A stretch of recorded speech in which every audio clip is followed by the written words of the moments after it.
കള്ളൻ എന്ന് വിളിച്ച് അവർ അയാളെ കളിയാക്കി. നിശബ്ദരായിരിക്കൂ, അയാൾ ചെയ്തത് തെറ്റായിരിക്കാം, നിങ്ങളും അതുതന്നെ ചെയ്യാതെ സൂക്ഷിക്കുക. അയാൾക്ക് ആത്മാർത്ഥത ഇല്ല, അയാൾ സത്യസന്ധനല്ല. നിങ്ങൾ അയാളെ പരിഹസിച്ചാൽ നിങ്ങളുടെ പ്രവൃത്തി പരസ്നേഹം ഇല്ലായ്മയെയാണ് കാണിക്കുക. ഒരു സഹോദരൻ തെറ്റ് ചെയ്താൽ അയാളെ പരിഹസിക്കുകയല്ല വേണ്ടത്.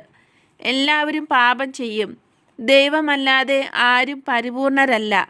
ആരും മോഷ്ടിക്കരുത്, പ്രത്യേകിച്ച് പാവപ്പെട്ടവരിൽ നിന്ന്. അയാൾ അങ്ങനെ ചെയ്തതുകൊണ്ടാണ് ഞാൻ അയാളുടെ മുഖം മൂടി മാറ്റിക്കാട്ടിയത്.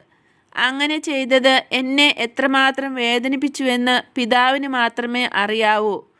സാധുക്കളെയും വിധവകളെയും ചതിക്കരുത് എന്ന് അനുശാസിക്കുന്ന നിയമം ഇസ്രായേലിൽ ഒരു മനുഷ്യൻ ലംഘിക്കുന്നത് കണ്ട് നിങ്ങളും ദുഃഖിക്കണം.